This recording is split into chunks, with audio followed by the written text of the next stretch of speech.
नमस्कार, देश न्यूज का खास कार्यक्रम रियल स्टेट की रियलिटी देख रहे हैं आप। मैं हूं आपके साथ ऋषिका गुप्ता और बात करेंगे आज लक्सर की, जहां लक्सर में अवैध खनन रुकने का नाम नहीं ले रहा। आए दिन अवैध खनन को अंजाम देने वाले माफिया प्रशासन को चुनौती देते हुए क्षेत्र में जमकर अवैध खनन कर राजस्व विभाग को लाखों रुपए का चूना लगा रहे हैं।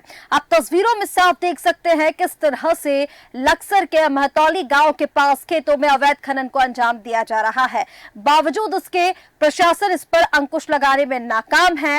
हालांकि लक्सर तहसील प्रशासन अवैध खनन को लेकर लगातार कार्रवाई तो कर रहा है, लेकिन अवैध खनन पर अंकुश लगाना यहां प्रशासन के लिए चुनौती बना हुआ है।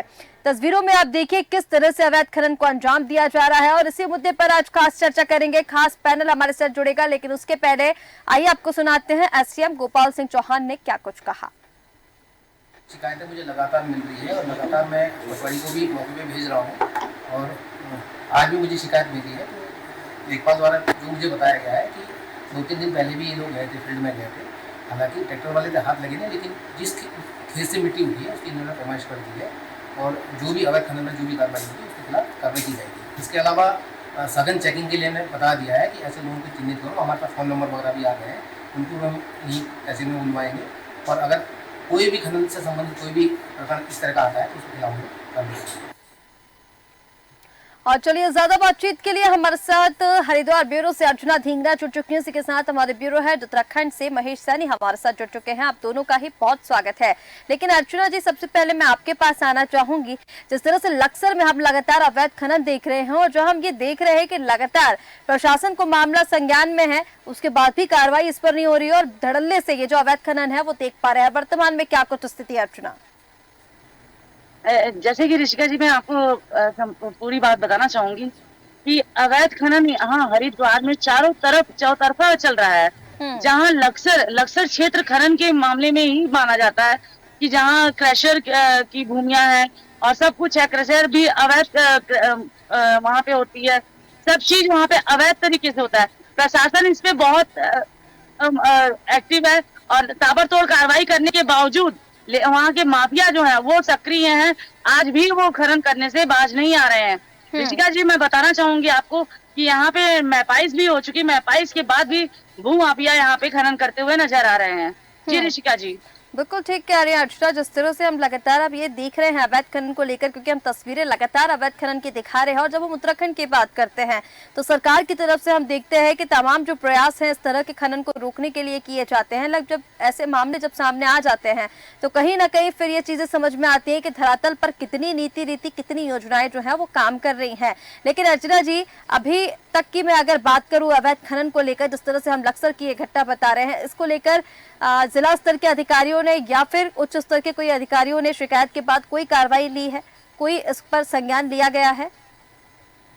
जी बिल्कुल ऋषिका जी, अभी 2 दिन पहले ही अवैध खनन के ट्रैक्टर और ट्रॉलियों को सीज किया गया और यहाँ पे एसडीएम ने अपने पुख्ता कार्रवाई करते हुए लोगों को धरपकड़ भी की। लेकिन यहाँ कहीं ना कहीं देखा जाए तो यहाँ राजनीति इसमें खनन में साफ दिखाई दे रहा है। जैसा कि खनन जो लक्सर क्षेत्र है, लक्सर क्षेत्र में ही खनन ज्यादा क्यों हो रहा है, हरिद्वार क्षेत्र में क्यों हो रहा है? क्योंकि यहाँ पे जो खनन का देखा जाए मुद्दा अगर उठता है तो प्रशासन भी यहाँ पे हाथ पीछे कर लेती है, क्योंकि यहाँ पे राजनीति साथ में आती है। कहीं ना कहीं यहाँ पे नेताओं का हाथ सम्मिलित है, तभी अवैध खनन जोरों पे चल रहा है, तभी यहाँ पे माफियाओं के डंके बज रहे हैं। जी बिल्कुल ठीक कह रही है अर्चना जी। हमारे साथ ब्यूरो हेड उत्तराखंड से महेश सैनी बने हुए हैं। महेश जी, मैं आपके पास आना चाहूंगी। जिस तरह से हम ये पूरा मामला देख रहे हैं, अर्चना जी ने जिस तरह से बताया कि लगातार लक्सर में और हरिद्वार में इस तरह का हम अवैध खनन जो है वो देख पा रहे हैं, कार्रवाई के नाम पर यहाँ पर कुछ नहीं। इस मामले को किस तरह से देखते हैं महेश जी? ऋषिका जी, सबसे बड़ी बात यह है कि जो खनन है ये एक मूलभूत समस्या है। ये पूरा उधम सिंह नगर, हरिद्वार और देहरादून का विकास नगर क्षेत्र, यहाँ आए दिन ये घटनाएं आम हो गई हैं। उसका रीजन है कि प्रशासन बहुत सॉफ्ट रहता है। सॉफ्ट आप समझ सकते हैं कि बिना किसी पुलिस प्रशासन की मिली भगत के संभव नहीं है। और आए दिन आप देखते हैं कि राजस्व की जो टीमें हैं उनके ऊपर ट्रैक्टर से प्रहार करते हैं। ये बालू माफिया इस कदर तक चले जाते हैं कि अभी एक महीने पहले एक इंसिडेंट में जब खनन हो रहा था तो ये लोग विरोध करने के लिए पहुंचे जब राजस्व, तो उन्हीं के ऊपर ट्रैक्टर चढ़ाने तक की एक वारदात हुई थी जिसमें वो लोग बड़ी मुश्किल से बचे थे। तो ये जो उत्तराखंड सरकार की नीति है वो बहुत ढीली ढवाली है। ठीक है महेश जी, उसमें हमारे साथ ठीक है महेश जी, मैं आपके पास वापस लौटूंगी, लेकिन उससे पहले हमारे साथ कांग्रेस नेता तेलूराम जी जुड़ गए हैं। मैं एक टिप्पणी उनसे भी लेना चाहूंगी। तेलूराम जी, आपके पास आना चाहूंगी सीधा। जिस तरह से ये पूरा मामला हम देख रहे हैं, कहीं ना कहीं इसको लेकर प्रशासन के ऊपर सवाल बड़े खड़े हो रहे हैं, क्योंकि जिस तरह से अब ये अवैध खनन लगातार बढ़ता जा रहा है, तो सवाल ये जनता का भी रहता है कि आखिर इस पर कार्रवाई क्यों नहीं हो रही है, क्या दिक्कत है कार्रवाई करने में? जब दिन दहाड़े भी हम ऐसी चीजें देखते हैं तो फिर क्यों उस पर संज्ञान नहीं लिया जाता? उत्तराखंड के अंदर भारतीय जनता पार्टी की सरकार है और सरकार को सख्त लहजे से इस पे अवैध खनन पे अंकुश लगाना चाहिए और क्षेत्र के अंदर लीगल खनन को खोलना चाहिए ताकि स्थानीय लोगों को रोजगार भी मिल सके।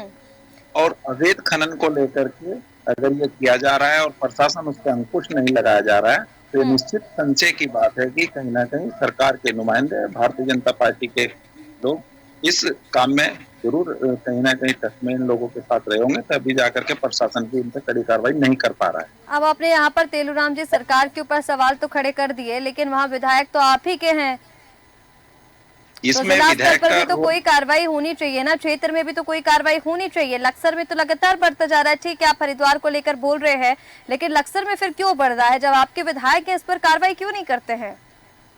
देखिए, लक्सर के अंदर स्थानीय विधायक मोहम्मद शहजाद अली जी हैं, वहाँ पर वो कांग्रेस पार्टी के नहीं है और बसपा के हैं। और जिस प्रकार आपने कहा कि वहाँ पर विधायक आपका है, तो ग्रामीण हरिद्वार में विधानसभा की जो विधायक हैं श्रीमती अनुपमा रावत जी, उन्होंने कई बार पहले भी इस तरीके से अवगत कराती रहती हैं अपने क्षेत्र की समस्याओं को लेकर के, लेकिन सरकार उन पर ध्यान नहीं देती क्योंकि एक विधायक इन चीजों के लिए जिम्मेदार नहीं है, जिम्मेदार सरकार होती है। सरकार के अधीन जो शासन प्रशासन चल रहा है तो प्रशासन के लोग उस पर काम करते हैं। अगर जनप्रतिनिधि शिकायत करता है तो जिम्मेदारी अधिकारियों की बनती है कि उस पर अंकुश लगाया जाए। अगर ऐसा नहीं हो रहा है तो कहीं ना कहीं ये सरकार की मिलीभगत से ही हो रहा होगा।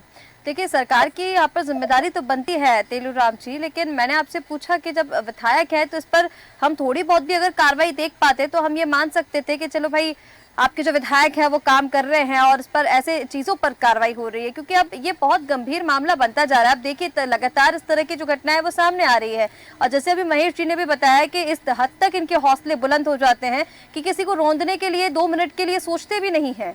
जब इनको कोई रोकने जाता है तो उस पर भी फिर ये प्रहार करने लग जाते हैं। सरकार के अधीन अधिकारी होते हैं तो अधिकारियों को जो है ये करना चाहिए, उन पे एक्शन लेना चाहिए। जो अवैध खनन करने वाले लोग हैं, जो माफिया लोग हैं, खनन माफिया लोग हैं, उन पे कार्रवाई करनी चाहिए और लीगल तरीके से खनन होना चाहिए और कानूनी प्रक्रिया वैज्ञानिकों के आधार पर क्षेत्र के अंदर खनन खोलना भी चाहिए ताकि लोगों को रोजगार मिल सके। ठीक है तेलूराम जी, मैं अर्चना आपके पास आना चाहूंगी, आपसे जानना चाहूंगी। अब जिस तरह से तेलूराम जी बता रहे हैं कि विधायक जो है, अगर विधायक शिकायत करता है तो उस पर अधिकारियों को संज्ञान लेना चाहिए, अधिकारी संज्ञान नहीं लेते क्योंकि सरकार का संरक्षण है। जी बिल्कुल, ये बात सत्य है। कहीं ना कहीं यहाँ पे अधिकारियों के हाथ बंधे हुए नजर आते हैं। जब भी उनसे शिकायत करते भी हैं तो वो कार्रवाई करते हैं, लेकिन उस कार्रवाई का कोई फल नजर नहीं आता, ना ही वो कहीं दिखता है कि हाँ इस पे कार्रवाई हो रही है कि नहीं हो रही है। वो टालम मटोल में ही या वो कागजों के अंदर ही रह जाते हैं, छुप के रह जाते हैं और खनन धड़ल्ले से चलते रहते हैं। जैसा कि सर ने बताया, हमारे उत्तराखंड हेड ने बताया कि हाँ ये किसी से भी माफिया नहीं डरते, यहाँ तक कि किसी को भी रौंदने में उनके आंखों में पानी नहीं गिरता, वो किसी को भी रौंद सकते हैं। खनन इतना गंदा चीज है और यही आप कई बार एक्सीडेंट भी हो चुके हैं, एक्सीडेंट में मौत बताई दी जाती है, कई बार मिट्टी के अंदर भी दबा दिए जाते हैं, कहीं उसका पता नहीं लगता है। इसमें पूरी तरफ से सरकार की जो है ढील देख सकते हैं, सरकार की लापरवाही हम यहाँ पर देख सकते हैं। ठीक है महेश जी, सरकार की लापरवाही ठीक है अर्चना। महेश जी, मैं आपके पास आना चाहूंगी, आप अपनी बात भी पूरी कीजिए। और जिस तरह से तेलूराम जी ने बताया, क्योंकि अब देखिए कहीं ना कहीं जब हम सरकार को जिम्मेदार ठहराते हैं तो निचले स्तर के जो अधिकारी हैं या फिर जो क्षेत्रीय विधायक है, क्षेत्रीय सांसद है, उनकी भी कोई जवाबदारी यहाँ पर बनती है, और सीधा सरकार के ऊपर निशाना साध देना कितना ठीक आप इसको मानते हैं?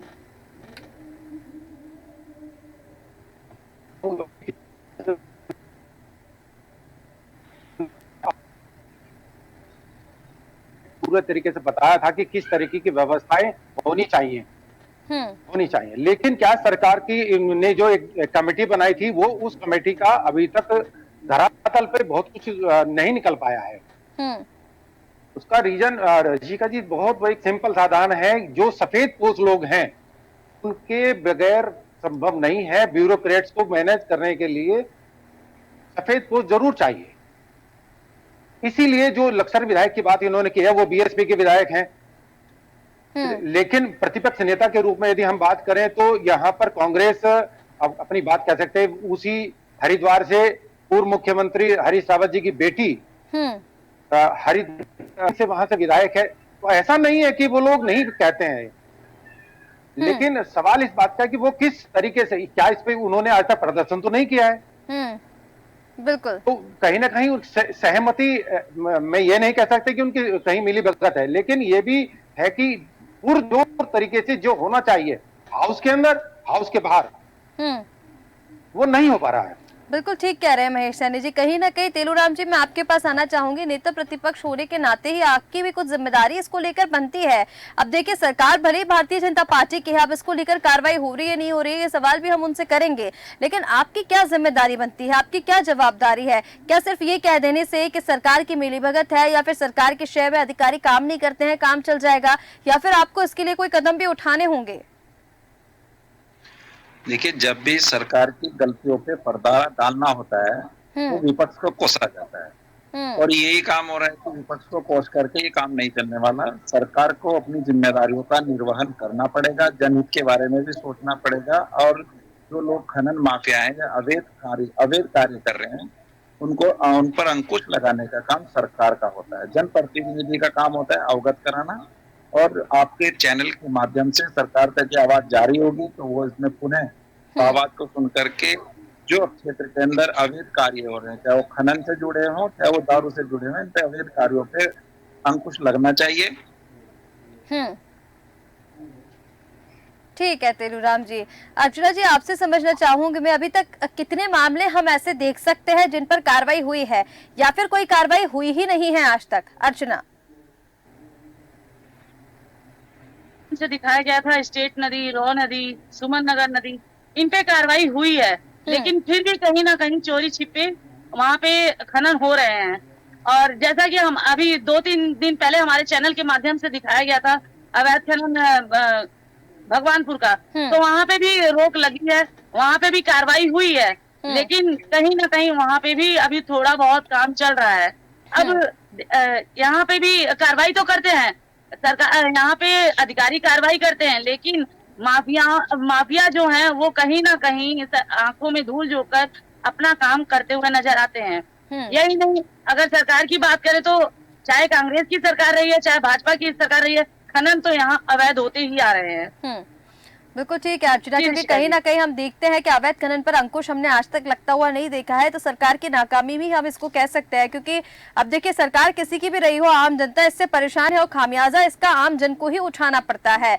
महेश सैनी जी, आपके पास मैं आना चाहूंगी। अब देखिए, जैसे अर्चना जी ने बताया कि सरकार किसी की भी रही लेकिन अवैध खनन पर आज तक अंकुश नहीं लगा, इसके पीछे का कारण आप क्या मानते हैं? और जिस तरह से सरकार, जो वर्तमान सरकार है, वो दावे कर रही है जीरो टॉलरेंस की नीति को लेकर, लगातार जो योजना है वो हम देख रहे हैं, शिकंजा माफियाओं पर कसा जा रहा है, लेकिन इस तरह के मामले जब सामने आते हैं तो इस तरह की योजनाओं को पलीता लगाते हैं। वो किस तरह से देखते हैं, इसके पीछे का आप मुख्य कारण क्या मानते हैं महेश जी? ऋषिका जी, यदि मैं बात करूं तो ये सबसे बड़ी प्रॉब्लम ये है कि जो पेनल्टी का धनराशि है वो बहुत कम है। यदि पेनल्टी को बढ़ा दिया जाए, सरकार पेनल्टी को बढ़ा दिया जाए, और जो टीम, विशेष टीम जिस तरीके से उत्तर प्रदेश में होता है, उत्तर प्रदेश में पूरी एक टीम डिस्ट्रिक्ट लेवल पर होती है, तहसील लेवल पर होती है, और जो जो पॉइंट्स दिए जाते हैं खनन के लिए वहां उसको ऑब्जर्व करते हैं, और ड्रोन से भी उनकी मॉनिटरिंग होती है। यहाँ मॉनिटरिंग, अभी ड्रोन से मॉनिटरिंग नहीं है। गूगल की यदि हम बात करें तो गूगल से भी यहाँ पर बहुत ज्यादा इन्होंने पिक्चर्स लेकर के ये लोग नहीं करते हैं। ऋषिका जी, सवाल ये है कि क्या खनन माफिया आज इतना प्रभावशाली हो गया है कि वो सरकार को चैलेंज कर रहा है? बिल्कुल तो ठीक कह रहे हैं। विचार मंथन करना पड़ेगा। बिल्कुल ठीक कह रहे हैं। और जिस तरह से हम देख रहे हैं लगातार खनन माफियाओं के हौसले जो है वो बुलंद हो रहे हैं महेश जी, लेकिन कहीं ना कहीं इसको लेकर अब हम क्षेत्रीय जनता की अगर मैं यहाँ पर बात करूं तो आसपास के एरिया में, क्योंकि अब जिस तरह से हम ये तस्वीरों में दिखा रहे हैं अवैध खनन, इसके आसपास में काफी सारे घर भी बने हुए हैं, कुछ नुकसान उनको भी हो सकता है। जैसे हमने अभी बताया, हौसले इतने बुलंद होते हैं कि जो भी बीच में आता है ये लोग नहीं देखते हैं, रौनते हुए सीधे चले जाते हैं, फिर हम उसकी भी खबर दिखा रहे होते हैं कि भाई ये घटना हो गई। लेकिन इसको लेकर अगर पहले से कोई ठोस कार्रवाई की जाए, पहले से कोई रणनीति बना ली जाए सरकार की तरफ से, तो इस तरह के मामलों पर अंकुश लगाया जा सकता है। महेश जी बिल्कुल ऋषिका जी, मैं आपको थोड़ा सा संज्ञान में लाना चाहूंगा। जो क्षेत्रीय लोग होते हैं तो एक मध्यम वर्गीय लोग हैं, क्योंकि रोजगार के लिए बहुत सारे लोग परेशान होते हैं। वो चाहते हैं कि भाई हमें कोई रोजगार मिल जाए, उन्हें नहीं पता है कि ये अवैध है कि वैध है। बिल्कुल ठीक। सवाल होता है कि ये जो परेशानियां हैं ये स्थानीय स्तर पर जो पटवारी है, राजस्व टीम है, नायब तहसीलदार है, एसडीएम है, यहीं तक दबकर रह जाती है। डिस्ट्रिक्ट स्तर पर डिस्ट्रिक्ट मजिस्ट्रेट, एडीएम और खनन अधिकारी, इन सब की नोटिस में लगभग ये बातें होती हैं, लेकिन वो कठोर कदम नहीं उठाते उन लोगों के प्रति। वही, और कहीं ना कहीं हम देखते हैं कि इस तरह के माफियाओं को कभी हम जब कार्रवाई होते हुए भी देखते हैं तो कभी कारण बताओ नोटिस दे दिया जाता है, उनसे स्पष्टीकरण मांगा जाता है। लेकिन जिस तरह से ये पूरे मामले अब सामने आ रहे हैं, कारण बताओ नोटिस देने से सिर्फ काम नहीं चलेगा, ठोस कदम यहाँ पर उठाने होंगे। अर्चना, मैं आपके पास आना चाहूंगी, ये जो मामला हम लक्सर का दिखा रहे हैं, इस पर वर्तमान में क्या कुछ कार्रवाई होती हम देख रहे हैं, या फिर आपको क्या लग रहा है कि भविष्य में क्या इस मामले पर कोई कार्रवाई होगी, सरकार इस पर कोई ठोस कदम उठाएगी? एसडीएम, हमारे एसडीएम गोपाल सिंह चौहान जी हैं, वो काफी एक्टिव एसडीएम हैं, रह चुके हैं हरिद्वार के, और इस समय लक्सर क्षेत्र में हैं। और जब उन्होंने आश्वासन दिया है कि इस पर कार्रवाई होगी, कार्रवाई से पहले उन्होंने मैपाइज करवाई, मैपाइज ज्यादा निकलने के बाद वो कार्रवाई करने का आश्वासन दिए हुए हैं क्षेत्रवासियों को। जी ऋषिका जी, बिल्कुल, यानी कहीं ना कहीं लगता है कि वो इस पर कार्रवाई करेंगे, यानी कहीं ना कहीं इस मामले पर आपको कार्रवाई होती हुई नजर आती है। ठीक है, एक अंतिम टिप्पणी महेश जी मैं आपसे लेना चाहूंगी। अब ये जिस तरह से पूरे मामले लगातार हम उत्तराखंड से क्योंकि दिखा रहे हैं, अवैध खनन हो या फिर भूमाफियाओं को लेकर हम तमाम जो चीजें हैं वो दिखा रहे हैं। सरकार की अगर हम बात करते हैं, सरकार जो दावे कर रही है कहीं ना कहीं उन पर तो पानी फेरा ही जा रहा है इस तरह के माफियाओं के द्वारा। और हम ये भी कह सकते हैं कि अधिकारियों की या फिर किसी ना किसी का संरक्षण ऐसे लोगों को मिलता है जो इनके हौसले इतने बुलंद हो रहे हैं, नहीं तो मिली भगत के बिना इतने बड़े लेवल पर जो खनन है अवैध तरीके से किया जाना मुमकिन नहीं है। महेश जी, तो आपके यहाँ के जो मुख्यमंत्री हैं पुष्कर सिंह धामी जी, उनकी बिल्कुल स्पष्ट नीति है कि अवैध खनन नहीं होगा। कोई भी यदि इसमें अधिकारी लिप्त मिलता है तो उसके खिलाफ कठोर कार्रवाई की जाएगी। लेकिन कहीं ना कहीं सिस्टम ब्रेक करके ये कोई ऐसा पॉलिटिशियंस जरूर है जो मुख्यमंत्री की जो भावनाओं को ध्यान में नहीं रख रहा है। नहीं तो संभव नहीं है कि इस तरीके से कोई खनन हो सके। बिल्कुल ठीक कह रहे हैं महेश जी। सवाल ये है कि अभी स्थितियां, अभी चुनाव का समय चल रहा है, तो खनन माफिया समझते हैं कि उनके लिए मुफीद समय है, क्योंकि सब लोग चुनाव में व्यस्त रहे हैं। अभी भी यहाँ आचार संहिता लागू है, तो नेता बहुत ज्यादा बिजी हैं।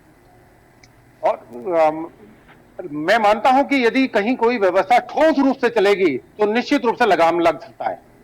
बिल्कुल ठीक कह रहे हैं महेश जी, क्योंकि ठोस कदम उठाने की अब यहाँ पर जरूरत है। लगातार जो अवैध खनन के मामले हैं वो बढ़ते जा रहे हैं, और जब हम इस तरह पर लापरवाही देखते हैं इस तरह के मामलों पर, तो कहीं ना कहीं सवाल जो है वो सरकार की नीतियों पर भी खड़ा होता है, प्रशासन की कार्यप्रणाली पर भी खड़ा होता है। आप सभी मेहमानों का हमारे साथ जुड़ने के लिए बहुत शुक्रिया। तो तस्वीरें आपको लक्सर से दिखा रहे हैं जहाँ पर अवैध खनन को लेकर लगातार जो शिकायतें हैं वो मिल रही है, लेकिन कहीं ना कहीं प्रशासन के लिए बड़ी चुनौती अब बन गया है, क्योंकि अवैध जो खनन है वो धड़ल्ले से किया जा रहा है, लेकिन इस पर कोई कार्रवाई नहीं, कोई सुनवाई नहीं। देखना होगा कि इस मामले पे, हालांकि आपको बता दें कि इस मामले पर एसडीएम ने आश्वासन तो दिया है, लेकिन कई बार हम ये जो मामले हैं वो ऐसे देखते हैं कि एसडीएम की तरफ से सिर्फ आश्वासन दिया जाता है, कार्रवाई इस पर नहीं होती, या फिर निचले स्तर पर, नीचे लेवल पर जो कार्रवाई होना होती है वो हो जाती है और कागजों में कहीं ना कहीं दबकर रह जाती है। देखना होगा कि इस मामले पर कब तक कार्रवाई होती है। फिलहाल हमारा इस खास कार्यक्रम रियल स्टेट की रियलिटी में इतना ही। आप बने रहे देश न्यूज के साथ। नमस्कार।